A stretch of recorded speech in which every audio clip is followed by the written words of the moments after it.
Episode 13, take 3. I'm Jeff Rowland with Aeroverse Streaming. This is my assistant, Cleo. We're going to be putting a Cub wing on today, a Super Cub wing. But first, let me tell you, Aeroverse.com or at the App Store, the Aeroverse app connects you to the best aviation streaming channel there is. The owner, Charles Cook, and I started a little over a year ago, and we want you to go over and look at it. We're making these YouTube videos so that you'll be enticed to hook up and go see our original content and all the things that we have on our Aeroverse streaming channel. So check that out. Today, I want to tie in with a few weeks ago we did episode 12 and a barn find Cub, if you will, at Ted Zarati's house. And I'm finishing up a Super Cub project that you see behind us that's been a 2-year ordeal that we're going to put the second wing on today and show you kind of what we're doing here. And we're very close to finishing this project. It took a couple of years to do. It was done for a customer that was the father of a man that I built his airplane for a couple of years ago, is Bucher Youngman. You can see an article about it in Sport Aviation if you're so inclined. Last spring they published an article on a couple of Buchers, and one of them that I built and the other one was mine. Anyway, I wanted to give you an idea of what's involved in fixing an airplane and why it's important to note that Charles and I are fond of saying that anybody can do this. This work is not difficult. It's not overly technical. It's just a lot of work. We estimate 2,000 hours labor in this thing behind me. It started out, the owner said, oh, it just needs recover. Well, it hadn't been recovered in 40 years. And it wasn't a bad airplane, it just was wearing down. But when you uncover something after that much time, it is just steel tubing, aluminum ribs, wood spar. Well, this has got metal spars. There's wood parts on it. And it just deteriorates and needs attention. So this became a frame-up restoration. And you'll see pictures as we go along here of the frame that's sitting on the trailer after it was sandblasted, and then bringing it home and priming it and then building the airplane back up. Also, while we did it, the owner's son says, my dad's too cheap to put a lot of money in this, so anything you add extra, just I'll authorize it and pay you separately. And so we did. We put bigger gas tanks in and more exotic flaps. And you won't have to get up, but I want to show you. The normal flaps on a Super Cub are fabric covered like the ailerons, but these are pistol flaps. They're like airliner flaps, and it's an add-on. So he wanted those and a few extra things, bigger baggage compartment, etc., carbon fiber this, belly pod, all kinds of stuff. I've almost lost track of all the things we did to it. But nonetheless, just to get an idea, I've got a book here that's nothing more than a reproduction of the original maintenance manual for a Super Cub. And you can see it's not very thick. It's not a real complicated ordeal, really. Everything pretty much you can do in here with this book. And that was what they came with back in the day. It's just a reproduction of it. And what we're going to address, I'll show you, I'm going to address today is this one section where I'll explain as we go. But once we get the wings on, we put some strings between the wings over the top and measure. That's how we get the angles and stuff set on the wings. And then when we're done with that, we can close it all up and it should fly straight. And anyway, this is the parts of the book that tells you that. And there's everything in here from engine and rigging, and doesn't tell you how to fabric cover. Oh, my granddaughter drew that. So there are some things like that in there. But I want you to say, hey, Jeff, why didn't you clean your table off? Well, it takes a lot of stuff to get an airplane like this done. Here's my notebook manual. I draw pictures of everything that I need it. And that's just for the brake lines and all the parts we needed just to make new brake lines. And you just can't imagine the details that go in there, some flap stuff. And I make lists and cross them off. This isn't rocket science, but how am I going to do this? How am I going to make the electrical system? And how am I going to hook up the trim indicator? I drew pictures of a lot of things and took photographs, of course, so I can put it all back together when I'm done. Elevator cables, unless you build these for a living, you need stuff like this, fuel system. So there's just some of the books required, and I've got other things here. But what I wanted to show you today was all the little things that we did to this airplane that took 2,000 man-hours to do. The fabric covering, I will tell you, probably is about a 600-hour job. So when you hear someone tell you, hey, it just needs a fabric covering, you know, be skeptical, because underneath it needs attention.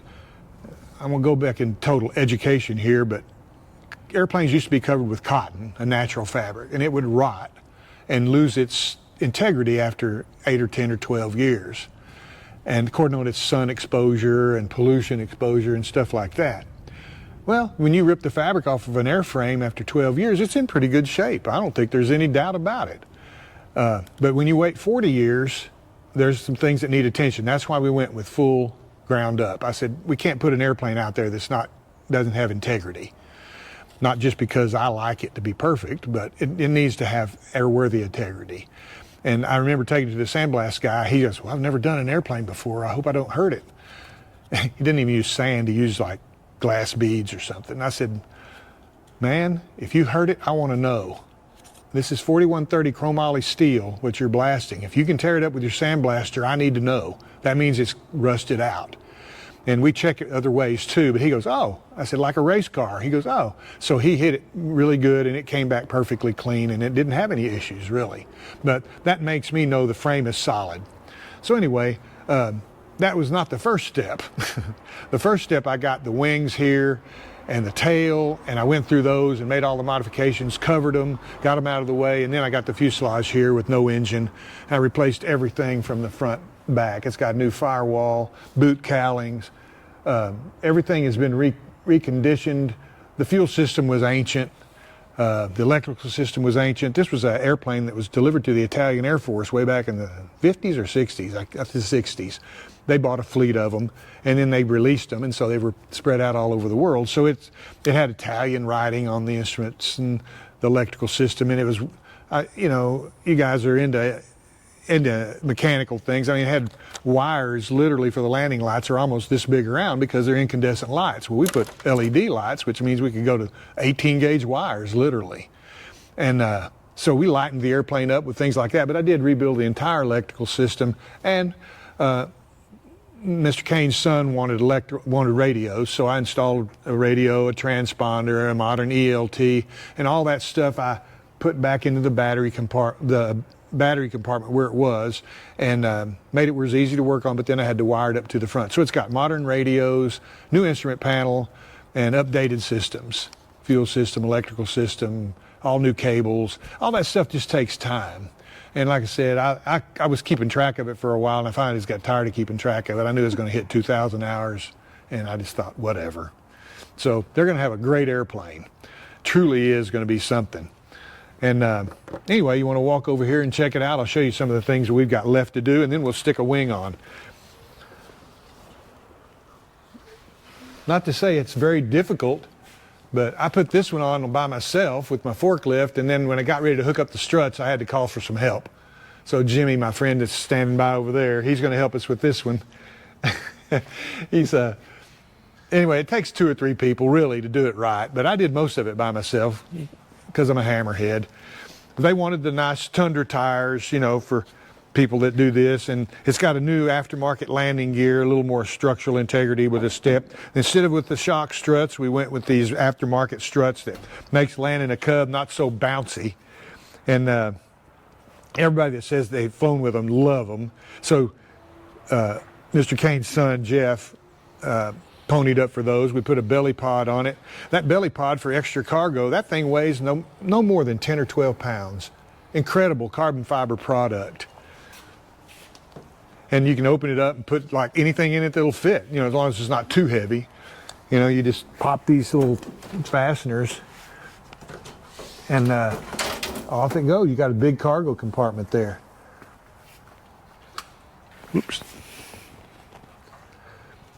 And you can even open the aft part and slide skis in.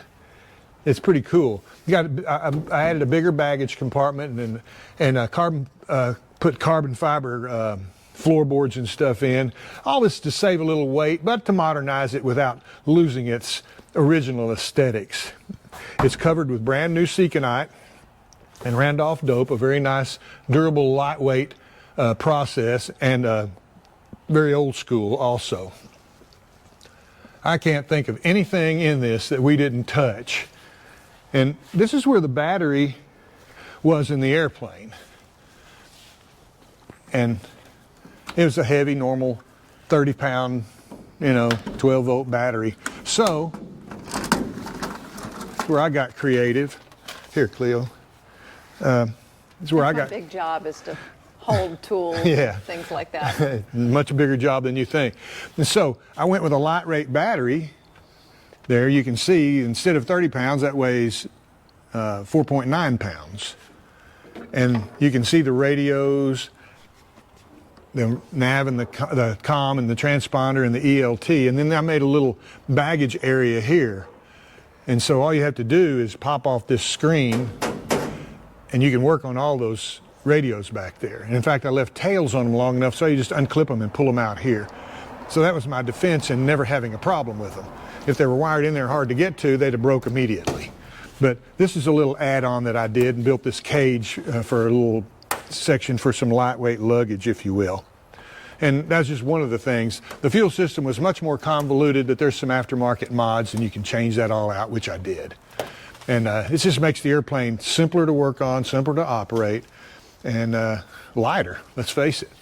And if you don't know anything about Cubs, this is a modern J3. They just updated it, modernized it. If you look at J3s, they don't have this ear sticking out. But this helps offload the air loads, and the rudders usually have that. And the trim is like a jet. It's got a stabilizer trim. And this is just standard Cub stuff. And so when you move that in the cockpit, you can see how that works the trim up and down. Instead of having a trim tab, it has that movable stabilizer. So does the Cessna 180 and the early 182s. And like I said, all jets have that. They don't have trim tabs. That's pretty old school in general. But everything on it's like brand new. We put strobes, LED lights, rebuilt the tail wheel, new cables, like I said. Tried to make it as modern and new as we could so they'll never have to work on it again. Cleo, would you do me a favor? Mm-hmm. Or I'll tell you what, let me move this propeller. This is one thing we're going to have to do. Where do you want this? I'm going to put it under the tail. Oh. We got to raise the tail up in order to get the wing to wait a minute. fit. And there we go. I think we can do it like that. If we have to raise it up further, we can put more stuff on it. All right? Yep. I want to. It doesn't have to. Can we chalk these? You don't need to, but you can if you want to find some chalks in the back of the golf cart there. All right. So we'll get it up to where it's more level, so when I lift the wing up with the forklift, it'll be more easier to plug it in. There's really only 2 bolts that hold it on at the spar, and then a bolt for each strut on each end. So really 6 bolts holds the wings on. But the struts and all the structure gives it its strength. So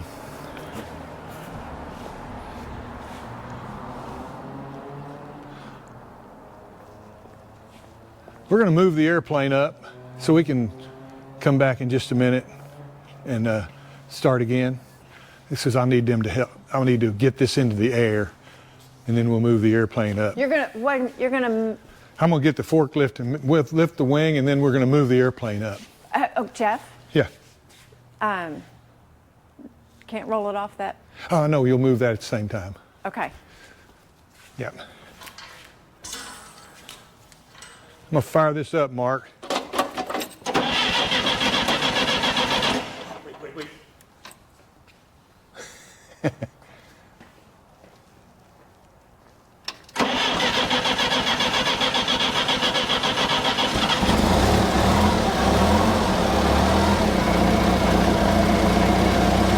Everybody out here's got an old, wore-out forklift, but you can't live without it.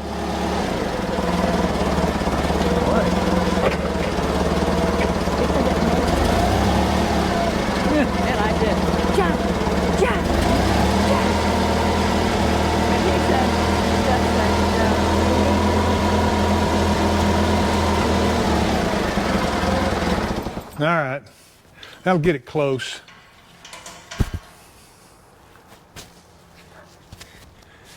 And get all this stuff out of the way. One reason I got so many books on that table is I'm not only working on this, we're working on a motorcycle in the back. I've got another Cub project sitting here, a monocoupe project that's next. I got my 49 Chevrolet pickup up there. There's always some tweaking to do on it. You can't have an airport, you can't live at an airport like this and not have a forklift and a golf cart. And so this is my project for when I quit flying. I've got to acknowledge I'm getting too old for that, but I still got a few years left. But I just want to make sure I got something to do when the airplanes go away. Cleo, if you'll get on that thing there and keep us under there while we bring it forward. You ready? Yes. Well, I'm trying to move it. Don't go too fast. Don't let it roll off, that's all.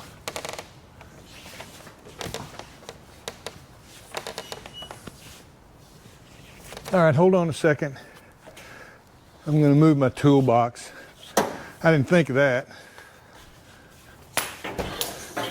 There'll only be about, in a project like theirs, there's only like 700 or 800 things a day that you forget. You know, typical.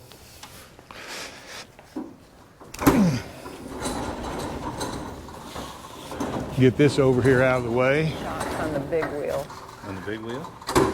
Do you think so? Well, if you're going to move the plane back and forth. Let's see. Why don't you come up a little further? I'm going to move forward a little bit more. All right. What I'm doing is trying to get this close to here. Now what? I think it'd be easier to move the airplane. Tell you what, pull that thing straight back, Whitney. I'm gonna put this back on the ground. There we go. I'm gonna bring this like so. Would you put that thing under the tail?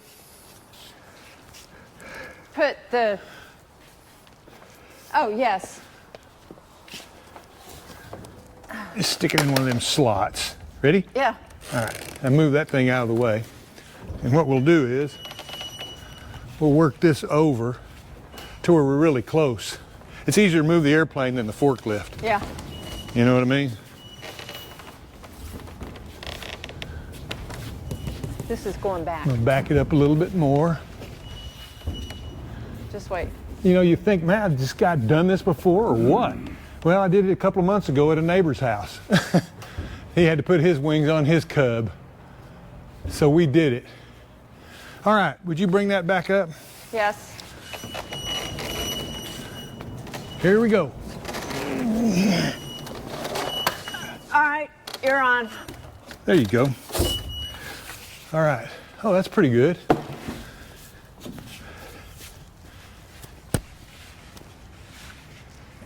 I'm coming back towards you some. All right. Ready? Yep.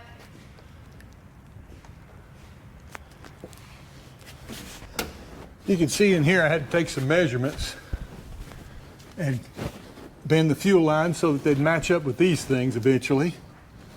It's just part of hooking things up. This will be one of the antennas, so it'll be out of the way for now.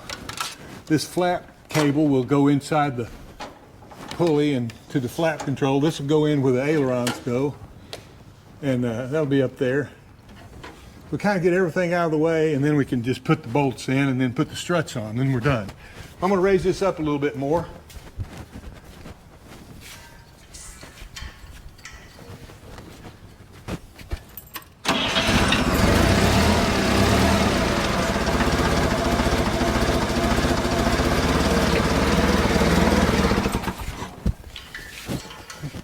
You got to factor in the time that the forklift drifts down because it's not new. All right. Mr. Jimmy, would you get on the wingtip? And we'll push it up there and get it started into its slot. These are the pitot static tubes that to feed in because they're going to hook up to these eventually, and that's what goes to the instruments. So I've got to kind of be careful and run them into this gap here. And Are you lifting up, Bubba? No, Not yet. he's getting set. I just want to come my way about, through, there you go. Hold it right there. Whoops, back a little. Hold it right there, Bubba. Huh. There we go. There we go. Let me get a couple of bolts. I laid all this out ahead of time.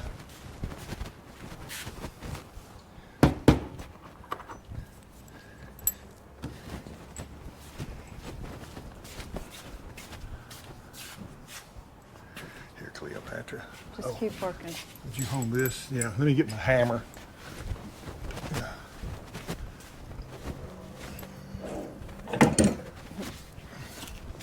To put airplanes together, you need things like hammers and mostly hammers. So, no question. All right.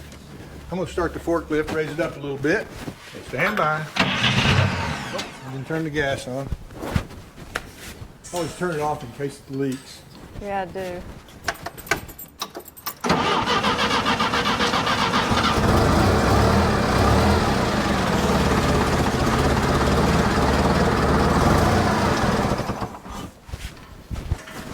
I don't know how anybody lives without a forklift on this airport. All right, that looks pretty good. Come in towards me a little, Jimmy. There you go, Bubba. Give me that punch. One of the things you always need is a punch. Hey, Mark, let me trade places with you there, brother.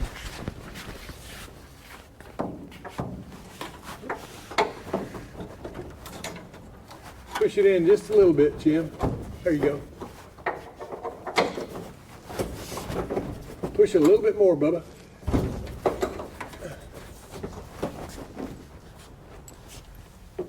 Push. Push, Even though you can't hear me. push. Okay, they got that one, yeah?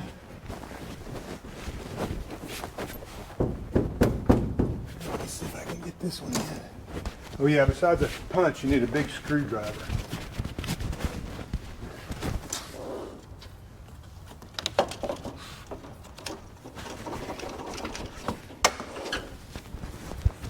Problem is, till you get it up there, you really don't know what you need exactly. Let's see here. Should Jimmy rock his end? I don't know if you can rock it in or not.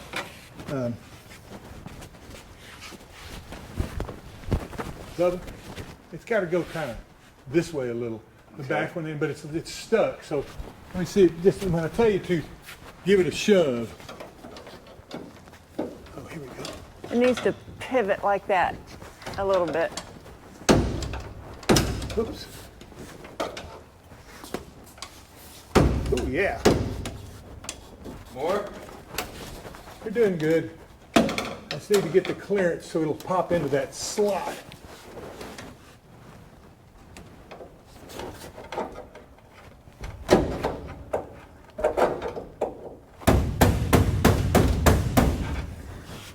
Let me try my hammer. It's just a little one.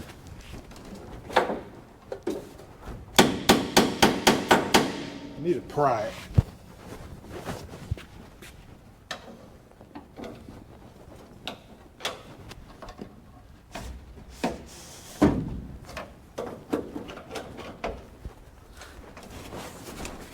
The other side wasn't this hard.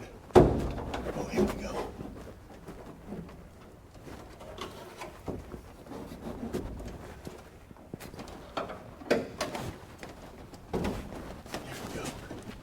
Yay.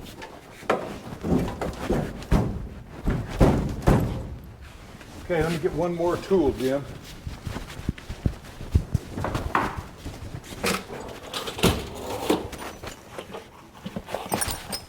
Sometimes you need two punches,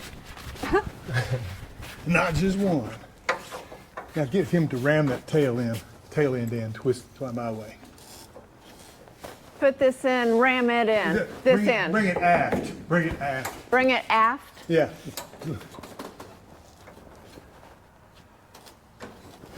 Keep doing it. More, Yep. More. More. more. Here, hold this.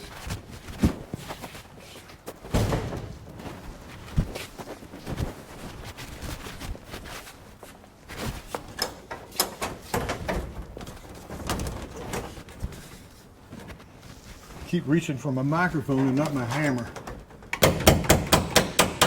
Yeah, you're through. Watch out, Mark. Give me that short bolt.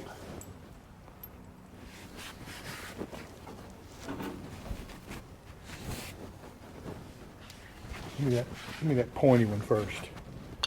Hold that. Okay. What I got here is a bolt with a little bit of a point on it. That'll get it started. Now I'll put this one in and chase it behind it. What's out there, Mark? And I'll pop this one in there and it'll knock that one out. So it might hit you, so be careful.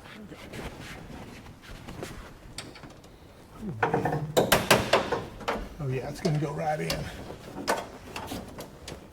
I like these because they leave a lot of room to work. This is a lot of room. Are you being Compared to- sarcastic or for real? Totally being sarcastic. All airplanes are this way. I don't care if you're putting the wing bolts on a 747, there's some guy up there doing this. There's no room. And that's just reality of airplanes. That's why usually when I'm out here in the shop, I'll say things like, I hate airplanes. Even though I really don't, sort of. You know where my little, let me get my, one more tool that you need. I might have been able to get it. Well, I'm not sure you know where they're at.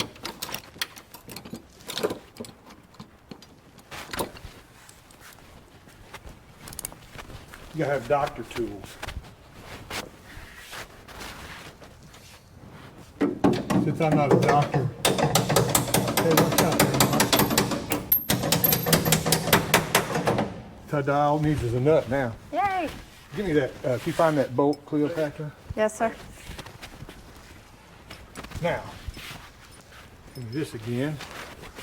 If we have a choice, I like to run the bolts, the nuts aft or inboard. But some airplanes, the wing bolts have to go in this way. But this one will go in correctly.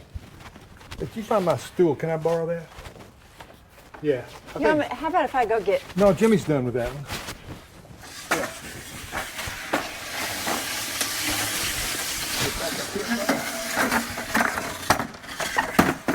Okay, you also need a step stool. Just trying to give you a list of tools.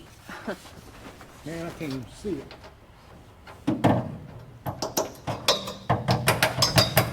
I dropped it. It's still up here. I'll see it. Oh, I got it right there.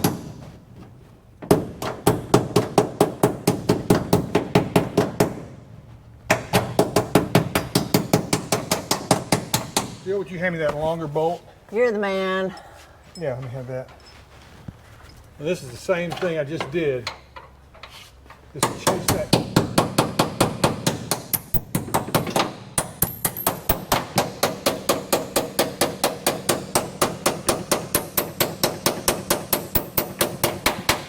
All right, that's done. Yay. You know what? The truth is you can probably fly it like that for 40 years because that bolt will never move. But we will. Put a nut on it. We'll put a nut on it. First, there's another little fitting that goes there that I don't have yet that goes up and forms a tab that sticks out the top of the wings with a hole in it. That way you can hook up a hoist like that one and hoist the airplane. That's for putting floats on or something like that. But we do it just to work on the tires. It's easier than jacking it up. But we are putting those fittings in, but I just don't have them today. But I ain't bolting the wings down yet anyway with the nuts. I'll finish all that up later. All right, let me grab a strut, and then Jimmy's going to have this back, and he's going to have to hold this while we put one of these on.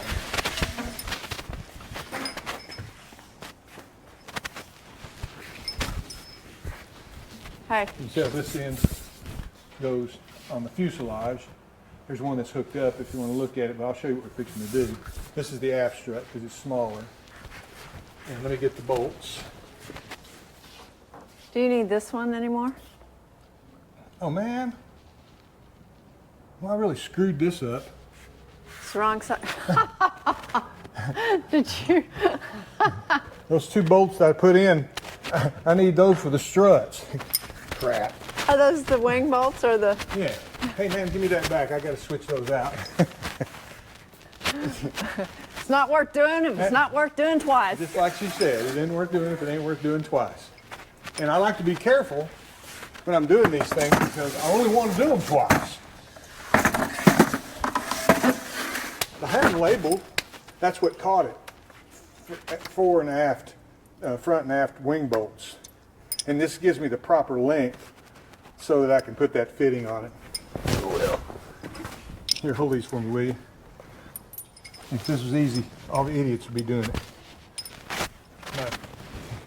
I look at that bolt.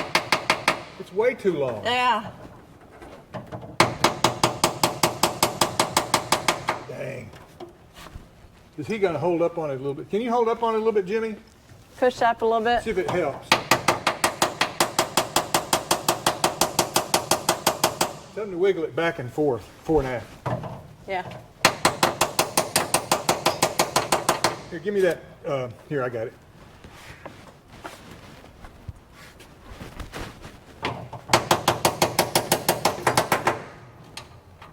Inch it.